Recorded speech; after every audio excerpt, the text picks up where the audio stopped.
एक पक्षी था जो रेगिस्तान में रहता था, बहुत बीमार, कोई पंख नहीं, खाने पीने के लिए कुछ नहीं, रहने के लिए कोई आश्रय नहीं था। एक दिन एक कबूतर उधर से गुजर रहा था। उस बीमार और दुखी पक्षी ने कबूतर को रोका और पूछा, तुम कहाँ जा रहे हो? उसने उत्तर दिया, मैं स्वर्ग जा रहा हूँ। बीमार पक्षी ने कहा, कृपया मेरे लिए पता करें, मेरी पीड़ा कब तक समाप्त हो जाएगी? कबूतर ने कहा, निश्चित ही मैं पता करूंगा। कबूतर ने इतना कहकर बीमार पक्षी से विदा ली।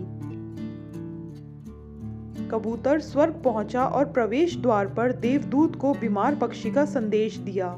देवदूत ने कहा, पक्षी के जीवन में अगले 7 वर्ष तक इसी तरह कष्ट लिखा हुआ है।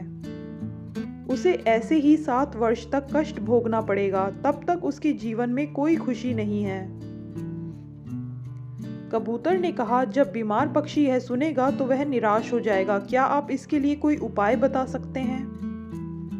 देवदूत ने उत्तर दिया, उससे कहो कि इस वाक्य को हमेशा बोलता रहे, इन सब के लिए भगवान तेरा शुक्र है।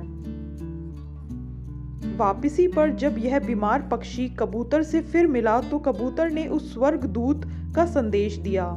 7-8 दिनों के बाद कबूतर जब फिर उधर से गुजर रहा था, तब उसने देखा कि पक्षी बहुत खुश था।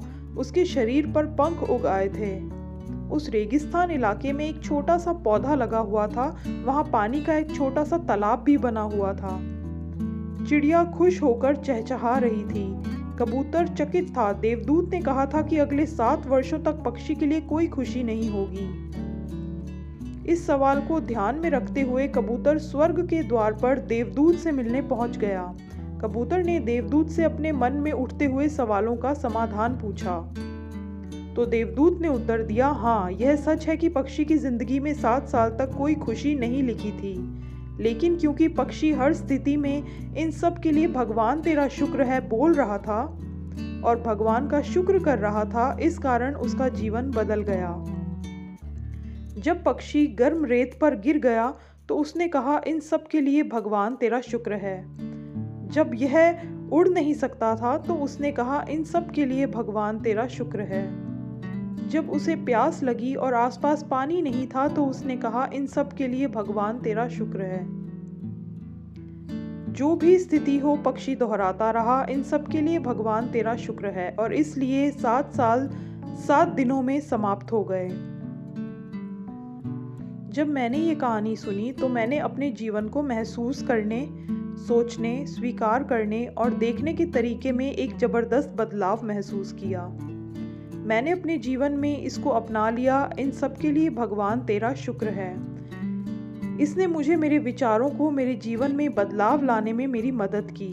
उदाहरण के लिए, अगर मेरा सिर दर्द करता है तो मुझे लगता है कि मेरा बाकी शरीर पूरी तरह से ठीक है और स्वस्थ है, और मैं कहता हूँ, इन सब के लिए भगवान तेरा शुक्र है, और मुझे लगता है कि सिर दर्द मुझे बिल्कुल परेशान नहीं करता। इस भगवान के शुक्राने का मेरे जीवन पर वास्तव में गहरा प्रभाव पड़ा। मुझे लगने लगा कि मैं कितना धन्य हूँ, मैं कितना खुश हूँ, जीवन कितना अच्छा है। इस संदेश को साझा करने का उद्देश्य हम सभी को इस बारे में अवगत कराना है कि कितना शक्तिशाली है। यह हमारे जीवन को नया रूप दे सकता है। इसलिए आभारी रहें हर चीज़ के लिए, उस परमात्मा, परमपिता के लिए, और अपने दृष्टिकोण में बदलाव देखें। दोस्तों, यह वीडियो अगर आपको अच्छा लगा हो तो लाइक करें, शेयर करें, तथा आपकी इस वीडियो को लेकर क्या राय है अपने कमेंट्स में बताइए। और ऐसे बेहतरीन वीडियोस को देखने के लिए फॉलो करें हमारे पेज को। धन्यवाद।